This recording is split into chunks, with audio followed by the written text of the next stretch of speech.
안녕하세요. GTS 한국사 오늘 10번째 주제 민족유일당 운동과 학생운동에 대해서 한번 정리를 해보도록 하겠습니다. 자, 시대를 한번 살펴볼게요. 1920년대고요. 장소는 어딘가 봤더니 국내가 되겠네요. 즉, 오늘 우리가 공부할 주제는 1920년대 국내에서 있었던 독립운동 중에 하나다라고 정리를 하고 시작을 하면 되겠습니다.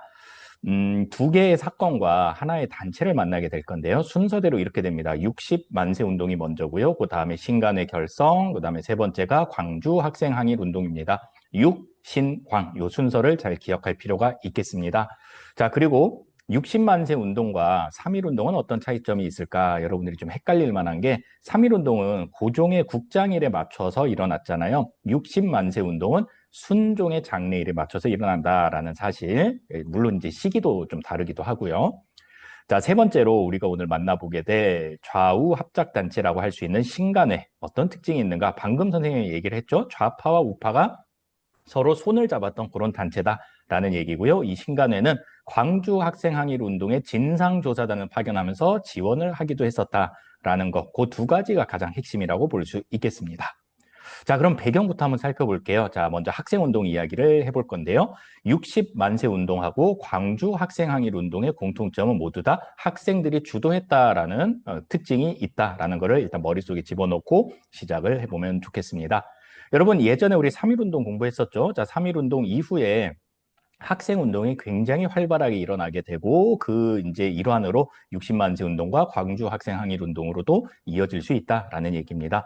조금 다른 얘기를 해보려고 합니다. 1917년도에 러시아에서 사회주의 혁명, 공산주의 혁명이 일어나게 됩니다. 그러면서 이 아시아와 유럽의 사회주의가 굉장히 급속도로 확산되게 됩니다. 당연히 우리나라 이제 독립운동가들 사이에서도 신사상의 하나로 사회주의가 확대가 되게 됩니다. 그래서 조선 공산당이 이제 창립되기도 하고요. 한편 일본은 1925년도에 치안유지법을 제정을 함으로써 이 사회주의 세력을 강력하게 탄압하기 시작합니다. 따라서 이 사회주의 세력 입장에서는 뭔가 좀 활동을 해보려고 했으나 일본의 탄압으로 잘 되지 않는 뭔가 좀 활동할 수 있는 그런 공간이 필요한 그런 상황이었다라고 알아두면 되겠습니다.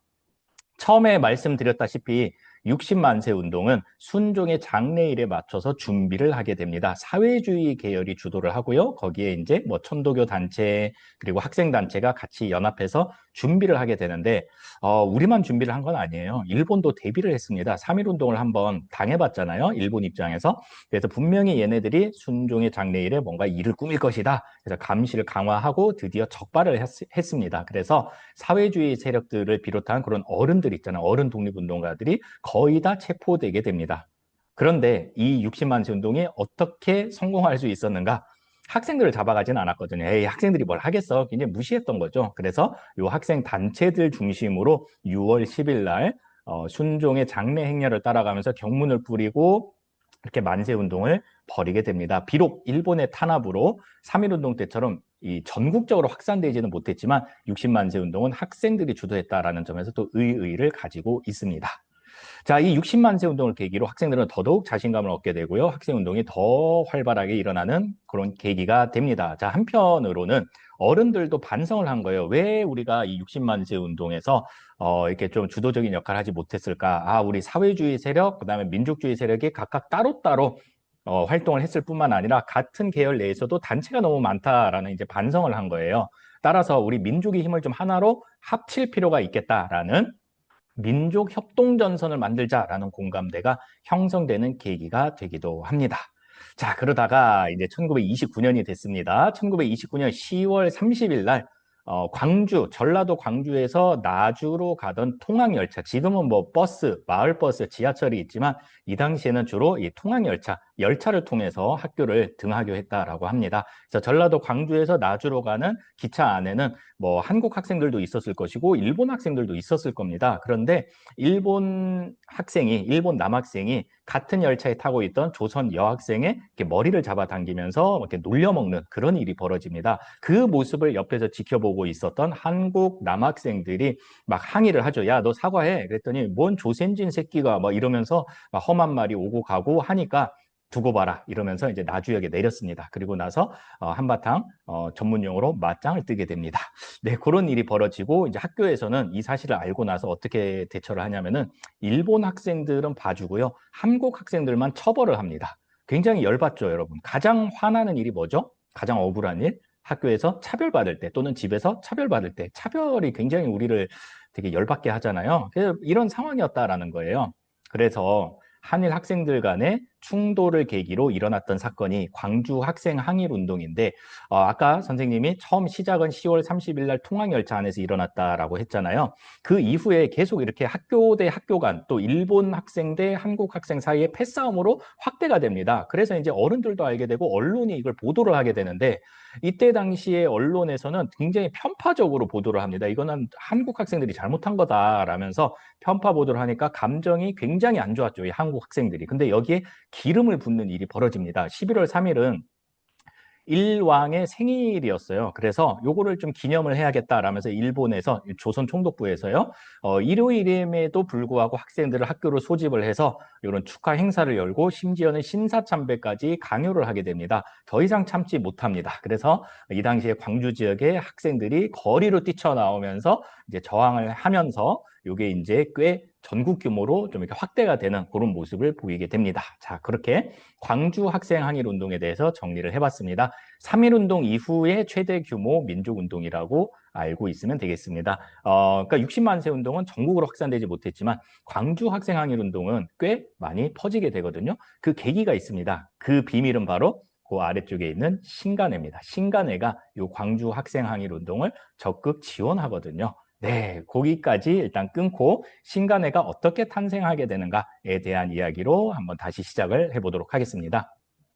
민족의 힘을 하나로 합치자, 당을 하나로 합치자, 그게 이제 민족 유일당 운동이라고 하는데 어디로 돌아갈 거냐면요. 실력 양성 운동으로 돌아갈 겁니다. 실력 양성 운동 잘 되지 않았죠. 일본의 방해로. 그러면서 민족주의 계열이 분열한다 이런 얘기 했었습니다. 한편에는 일본이 허용하는 합법적인 테두리 안에서 자치권이라도 얻어내자라는 자치론자들이 등장을 하죠. 일본과 타협하려는 그런 세력이라고 보면 되겠습니다. 눈치챘겠지만 일본의 지배를 인정한다라는 맹점이 있어요. 그래서 나중에 3, 40년대가 되면은 많은 수의 이 자치론자들이 친일파로 전향하게도 됩니다. 우리는 끝까지 타협하지 않을 거야. 일본의 지배 절대 인정할 수 없어라는 그런 민족주의 세력도 있었네요. 그런 사람들을 비타협적 민족주의 계열이라고 우리가 부릅니다. 자, 한편 다시 이 사회주의 세력은 어떤 상황이죠? 지금 치안유지법으로 굉장한 탄압을 받고 있고 60만 세 운동 이후에 대부분의 사람들이 또 잡혀가요. 그래서 세력이 굉장히 약화됐죠. 그래서 우리끼리 해서는 이게 일이 되지 않겠다라고 생각을 합니다. 그래서 사회주의 단체 중에서 정우회라는 단체에서 선언을 하나 발표를 하게 됩니다. 그 선언이 사료로 나와 있어요. 여러분 교과서 43쪽에 보면은 나와 있거든요. 한번 읽어보시면은 우리는 비록 사회주의 계열의 단체지만 민족주의 계열하고도 손을 잡을 수 있어 이렇게 러브콜을 보내는 거죠. 그렇게 해서 민족협동전선 공감대가 형성되어 있는 상황에서 비타협적 민족주의 계열과 사회주의 계열이 손을 잡고 만든 단체가 바로 1927년에 신간회라는 단체입니다. 이상재 홍명희 가 주도를 했고요. 그 다음에 강령을 하나 발표를 합니다. 3대 강령이라고 하는데 이것도 역시 교과서 42쪽 왼쪽 아래 사료로 나와 있습니다. 우리는 정치적 경제적 각성을 촉진함. 우리는 단결을 공고히 함. 우리는 기회주의 일체 부인함. 기회주의는 바로 타협론자들을 의미를 하는 거죠. 그래서 우리는 타협론자들하고는 놀지 않을 거야. 이렇게 이제 강령을 세우고 강연 활동도 하고요. 또 여러 가지 쟁의, 파업이죠. 이런 쟁의를 지원하기도 합니다. 일제강점기 통틀어서 최대 규모의 공개적이고 합법적인 단체였다라는 특징을 가지고 있습니다. 우리 예전에 신간회랑 이름도 비슷한 신민회 공부했던 거 기억납니까? 신민회는 신간회랑 물론 활동했던 시기도 다르지만 성격 자체가 완전 다릅니다. 신민회는 비밀결사 조직이었잖아요. 그러니까 몰래 숨어서 하는 그런 조직이었다라고 하면은 신간회는 공개적이고 합법적인 그런 단체였다라는 거예요. 이게 가능했던 이유는 뭘까요? 뭐라고요?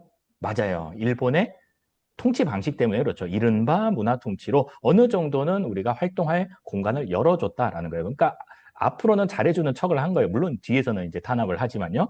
자, 그래서 최대 규모의 공개합법 단체였다라는 거고요. 우리가 지난 시간에 배웠죠. 자매 단체로 여성 단체인 근우회가 있기도 했었다라는 얘기입니다. 자, 여러분, 신간의 가장 중요한 활동은 아까도 슬쩍 얘기를 했지만 광주 학생 항일 운동에 진상조사단을 파견해서 지원을 했다라는 점을 들 수가 있습니다. 신간회가 가만 보니까 이거 전국 규모로 민중운동을 좀 확대시킬 수 있을 것 같거든요. 그래서 진상조사단을 파견하면서 요 운동을 조금 키워보려고 민중대회를 열려고 준비를 했으나 일본에 의해서 발각이 되고 맙니다. 그래서 신간회의 간부들 있잖아요. 이 간부들, 지도부가 싹 다 잡혀가게 됩니다. 학급의 반장이 또 부반장이 잡혀갔어요. 어떻게 합니까? 다시 뽑아야겠죠. 그래서 새롭게 지도부를 구성을 하게 됩니다. 그런데 놀랍게도요, 새롭게 구성된 지도부 내에, 야, 우리 이것저것 해봤자 잘 안 되는 것 같아. 일본이 허용하는 범위에서 뭔가 운동을 하자라는 타협론자들이 많이 등장을 하게 됩니다. 그러자 누가 발끈하냐면은 요 사회주의 세력이 발끈합니다. 아니, 이럴 거면은 우리 그냥 신간회를 해체하고 각자 활동합시다 라면서 결국은 1931년도에 결성된 지 4년 만에 해체되고 맙니다. 상당히 좀 안타까운 일이 아닐 수 없습니다. 자, 여기까지 학생운동 관련된 두 가지 사건과 민족유일당 운동의 결과 응애하고 태어난 신간회에 대해서 정리를 해봤습니다. 수고했습니다. 안녕.